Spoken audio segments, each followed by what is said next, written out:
यही एक स्वाधीन उपाय है। इसी स्वाधीन उपाय को करके हम स्वाधीन हो सकते हैं, दुखों से मुक्त हो सकते हैं। स्वाधीन व्यक्ति ही सुख का अनुभव करता है, पराधीन व्यक्ति दुख का अनुभव करता है।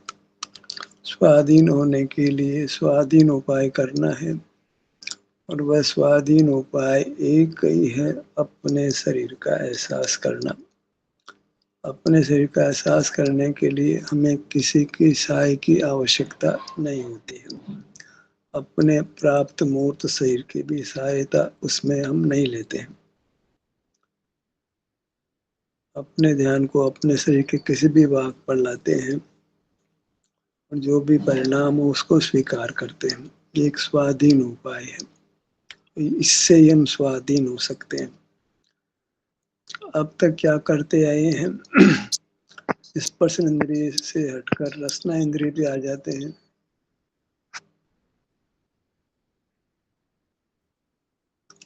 रसना इंद्रिय से हटकर घ्राण इंद्रिय के विषय पर आ जाते हैं।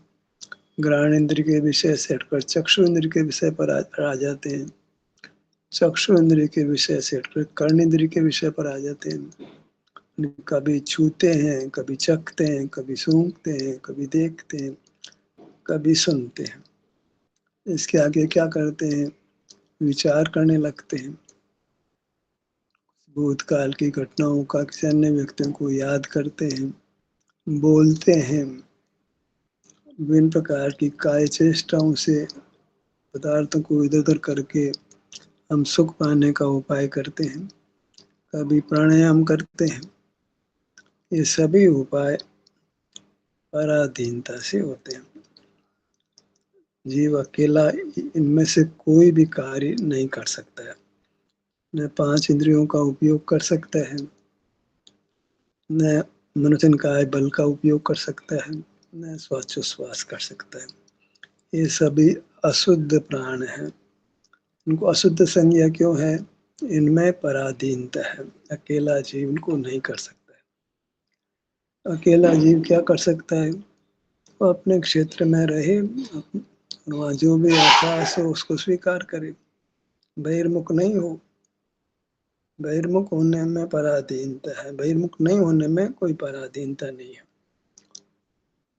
इंद्रिय ज्ञान नहीं करने में कोई पराधीनता नहीं है। विचार नहीं करे इसमें कोई पराधीनता नहीं है। कुछ याद नहीं करे इसमें कोई पराधीनता नहीं है। नहीं बोले इसमें कोई पराधीनता नहीं है। प्राणायाम नहीं करे इसमें कोई पराधीनता नहीं है। इन सब को करने में पराधीनता है। अब हमें तो ये देखना है कि हम क्या जीवन भर पराधीन ही जीते आए कि स्वाधीन भी जीते हैं। एक अपने शरीर का एहसास करना एक स्वाधीन कार्य है, जिससे हम स्वाधीन हो सकते हैं। शराब पीते पीते शराब तुड़ छूट जाती है, ऐसे पराधीन काम करते करते हम स्वाधीन नहीं होते। ध्यानाभ्यास में हम क्या करते हैं? अपने शरीर का एहसास ही करते हैं। किसी न किसी भाग का एहसास करते हैं, कभी सिर का, कभी ललाट का, भ्रू मध्य का, आँखों का, कानों का, नासिका का, जिह्वा का, दंत पंक्तियों का, तालू का, होठों का, गालों का, ठुड्डी का, नाना विभाग। ये सब विभाग हमारे हैं और इसमें हम हमारा एहसास करते हैं, हमारा ही आलम्बन लेते हैं, अपना ही आश्रय करते हैं। और इसमें कोई इंद्रियों की सहाय की जरूरत नहीं, कोई बल की सहाय की जरूरत नहीं। इंद्रियों से मैंने ज्ञान और विचार करना, याद करना, बोलना, काय चेष्टा करना, ये सब बल के कार्य, मन वचन काय बल के कार्य है। ज्ञान इंद्रियों का कार्य है। ज्ञान बल हम नहीं करते। ये जीव के अशुद्ध प्राण है। इनके ये शुद्ध भी होते हैं। कल्पना है कि केवल ज्ञान होता है, केवल बल होता है। हमको तो कोई होता नहीं है, भगवान को होता है। भगवान को हमने देखा नहीं, देख भी नहीं पाएंगे। अमूर्त ज्ञान का विषय बनता नहीं, कोई कल्पनाओं में जीते हैं। भगवान के स्वरूप के संबंध में कोई कल्पना करते हैं। ऐसा कुछ जो हमारे को नहीं हो सकता वो भगवान को होता है, इसलिए भगवान की महिमा करते हैं। अशक्य कार्य से भगवान की महिमा करते हैं और फिर उनके हाथ जोड़ते हैं। वो हाथ जोड़ना भगवान तक पहुँचता ही नहीं है, तो ऐसा कोई भगवान होता ही नहीं। भगवान यथार्थ में वो उसके स्वरूप का वर्णन करें तो शायद हमको मिथ्या ज्ञान खत्म समाप्त हो जाए, लेकिन भगवान का स्वरूप ही गलत मानते हैं। फिर उनके दर्शन करो, चाहे पूजन करो, चाहे परिक्रमा लगाओ, चाहे उनका बड़ा मंदिर बनाओ, बड़ा तीर्थ बना दो, उनको पहाड़ पे बिठा दो, इससे कुछ होने वाला नहीं है। काम तो अपना ऐसा अपना आश्रय करना है, जो स्वाधीनता से स्वयं का अनुभव होता है। पाँव से मस्तक ये मैं हूँ, अपने विस्तार में सबको अनुभव होता है, तो अपना अनुभव करे, मैं का अनुभव करे, इसमें कोई पराधीनता नहीं है। मैं चूंकि सुख स्वभाव भी है तो सुख का ही अनुभव होगा। कर्म की उपाधि हो तो कुछ वेदना भी हो जाएगी, कब तक वेदना रहेगी। जब हम पराधीन उपाय कर ही नहीं रहे तो स्वाधीन ही होने वाले हैं।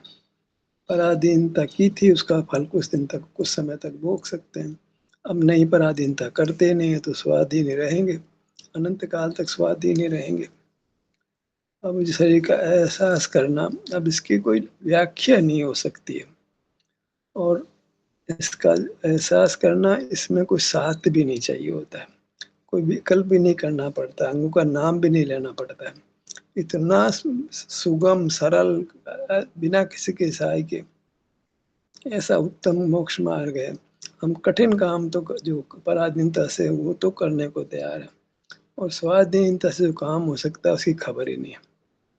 बोधि आपका भाव है, निश्चय दुर्लभ न है। बोधि कह करके फिर उसको बिगाड़ देते हैं, फिर ज्ञान खड़ा कर देते हैं।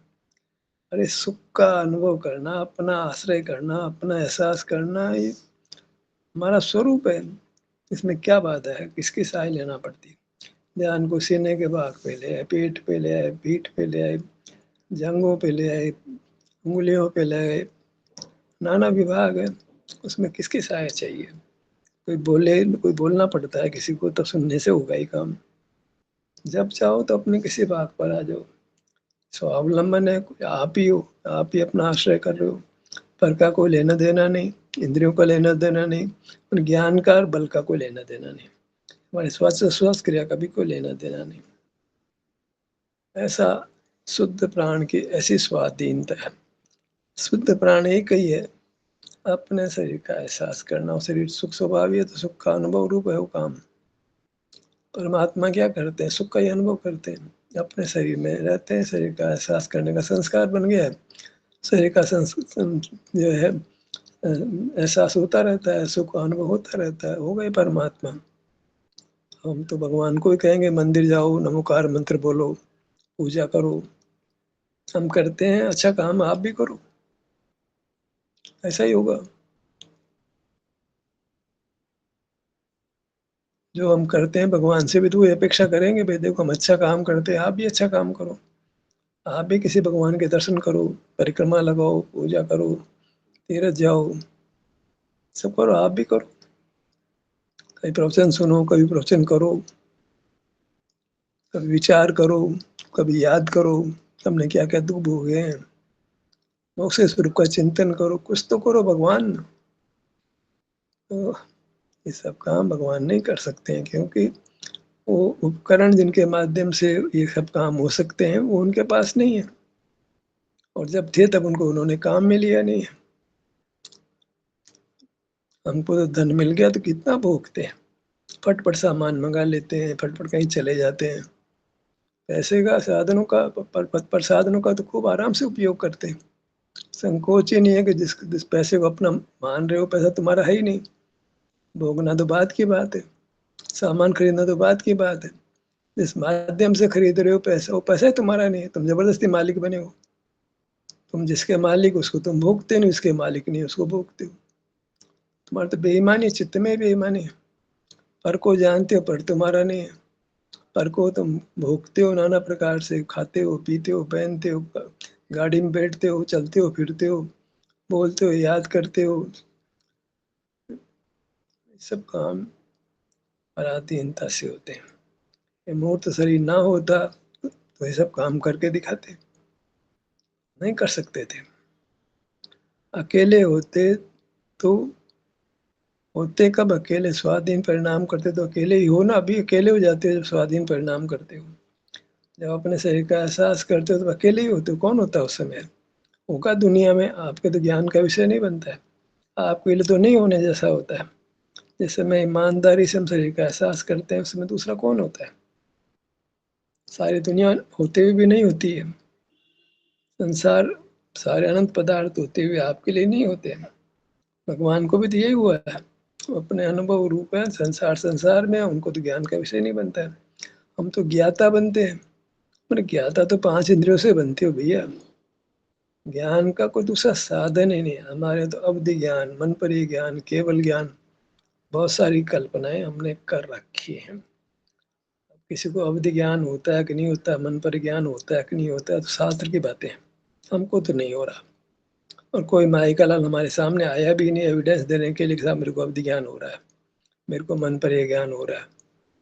तो पूछेंगे भाई अवधि ज्ञान तो किस तरीके, किस भाग से, किसी भाग पर ध्यान लाने से होता है, तो आप सिर्फ किस भाग पर ध्यान ला के अवधि ज्ञान करते हो, जरा बताओ तो।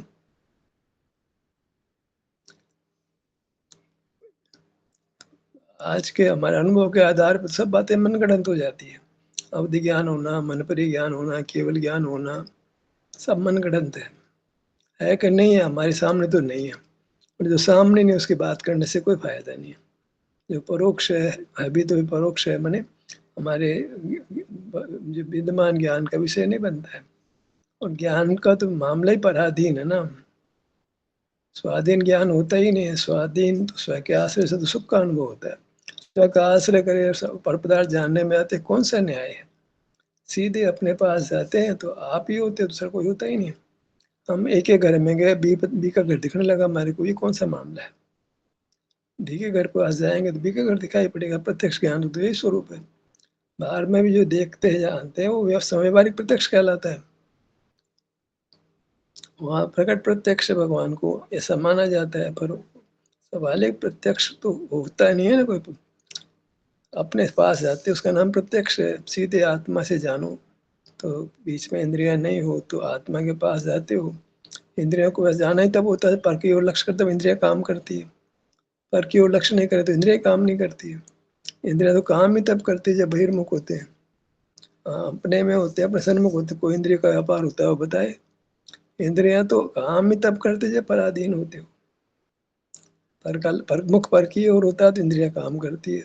अपनी ओर मुख हो, पर की ओर मुख नहीं, इंद्रिया ही काम नहीं करती है।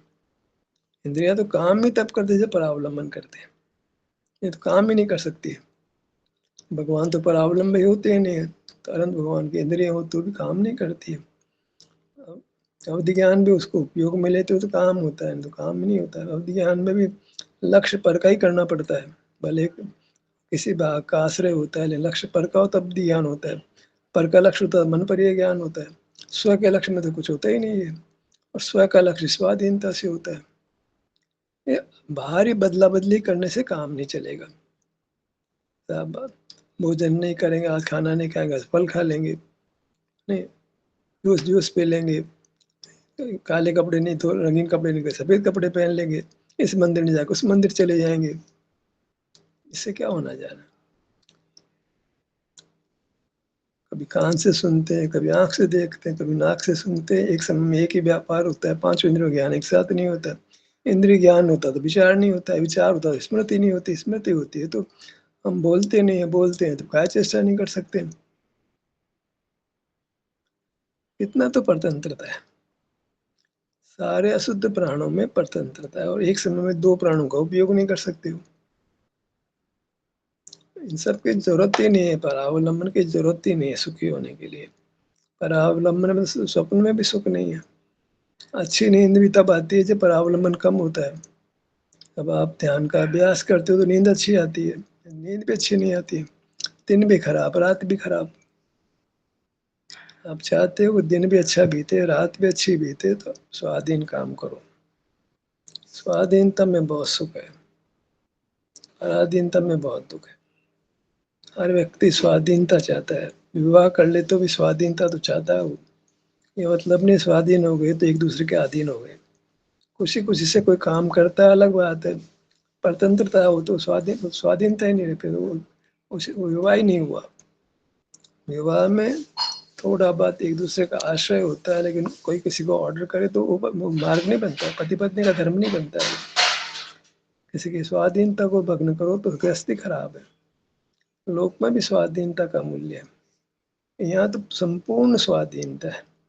स्वयं पदार्थ पांव से मस्तक तक विस्तार को प्राप्त है। ये हमारी वस्तु है, हमारा द्रव्य है, इसकी दृष्टि करते हैं, इसके अनुभव में रहते हैं, इसका एहसास करते हैं। कोई आलम्बन नहीं है। हम शरीर के किसी भाग में रहते हैं, कोई बोलने वाला नहीं है, किसी को कानो कान खबर भी नहीं पड़ने वाली कि हम क्या कर रहे हैं। क्या हमारी अनुभूति को दूसरा जान भी नहीं सकता है। अनुभूति वास्तव में अमूर्त कहने में आती है। इंद्रिय ज्ञान तो सब कोई, मान लो कोई अब कोई सूक्ष्म ज्ञानी पकड़ ले, सूक्ष्म ज्ञान में इंद्रिय ज्ञान वाला पकड़ ले उसको। इंद्रिय ज्ञान में क्या, इंद्रिय चेहरे का हाव भाव देके पता लगा ले कि क्या सोच रहे होंगे। अनुभूति का नहीं पता कर सकता। क्रोध का पता चेहरे से लग जाए, और जो विवाह परिणाम है उनसे चेहरे पे रिफ्लेक्शन आ जाए उसका। अनुभूति है, शांति है, वो शांति वो चेहरे के देख के तो नहीं पता लगा सकता है वो। पहले हम देख भगवान को परम मुख चेहरा देखकर कारीगर ने अच्छी मूर्ति बनाई तो उनको परम शांति होगी। तो ये तो पड़ी पढ़ाई बात हो जाएगी। अनुभव से मतलब कि इंद्रिय ज्ञान में ऐसा नहीं लग सकता है कि भगवान को क्या हो रहा। तब तो भगवान के स्वरूप में गलत निर्णय होता है। तब तो भगवान को सर्वज्ञ माना जाता है, अनंत बल वाला माना जाता है, अनंत दर्शन वाला, अनंत सुख वाला। दर्शन सुख का ही भेद करते हैं, जो दो द्वैत होता नहीं है। पर सब कुछ है बुद्धि के बल पर शास्त्र लिखे जा रहे हैं। दिक्कत तो एक पराधीन ज्ञान से शास्त्र लिखे जाते हैं। अनुभव से कोई शास्त्र लंबा लिखा नहीं जा सकता है। अनुभव तो शब्दातीत होता है, कैसे शब्द है वो। अनुभूति अवक्तव्य है। इंद्रिय ज्ञान को आप शब्द दे सकते हो, जो है बोलने को आप कोई उसका वर्णन कुछ कर सकते हो, विचार करने का भी कुछ वर्णन कर सकते हो, काया चेष्टा का भी कुछ वर्णन कर सकते हो। अनुभूति का वर्णन भी नहीं कर सकते हो। जो अनुभव करता है वही अनुभव करता है बस। उसको कैसा अनुभव हुआ वही जानता है, दूसरा नहीं जानता है। उसको कह भी नहीं सकता है। सुख के अनुभव को कहना, दुख के अनुभव को तो कह सकते हैं चींटी जैसा दर्द हो रहा है, चींटी काटे जैसा दर्द हो रहा है, सुई का इंजेक्शन लगा ऐसा दर्द हो रहा है। कोई उपमा दे सकते हो आप दर्द की। तो जो आपको अपने शरीर का एहसास करने जो शांति मिलती है, जो सुख मिलता है, उसका आप शब्दों से वर्णन भी नहीं कर सकते हो, अवक्तव्य हो जाती है। मार्ग इस प्रकार अवक्तव्य होता है। अनुभूति को आप कह ही नहीं सकते हो। आप कैसे कहें, हाँ अच्छा लगा, तो अच्छा तो खाने पीने में भी लगता है। अच्छे से क्या मतलब है आपको, बड़ा मुश्किल है। ये मार्ग तो बस चलने रूप ही है बस। आप मोक्ष मार्ग पर चलो और आप इस संसार को छोड़कर परमात्मा हो जाओ। मैंने बहिर्मुखता का संपूर्ण त्याग होगा। कोई बंधन नहीं होगा, कोई राग द्वेष नहीं होगा, कोई खाना पीने की आवश्यकता नहीं होगी, कपड़े पहनने की आवश्यकता, मुझ का बंधन ही नहीं होगा। और आप अपने स्वभाव में सुख का अनुभव आपको अपने आप होता रहेगा। स्वर्ण शुद्ध हो गया और पीला होता रहता है, उत्पाद वे तो है। क्या है, क्या उत्पाद वे लगता है। स्वर्ण पीला हो गया, पीला रहता है, क्या उत्पाद वे।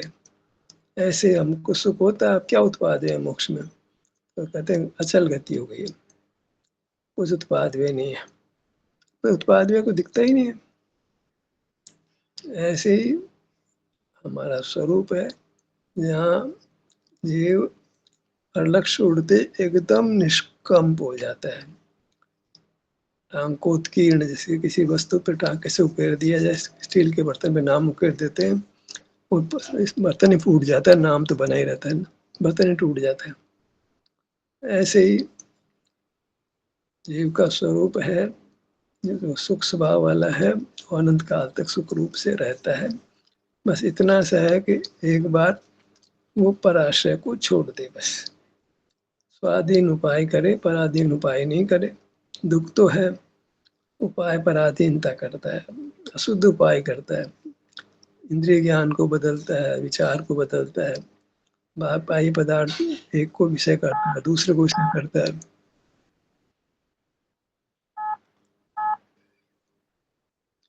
एक मिनट होल्ड करें, चाहे तो उठा सकते हैं।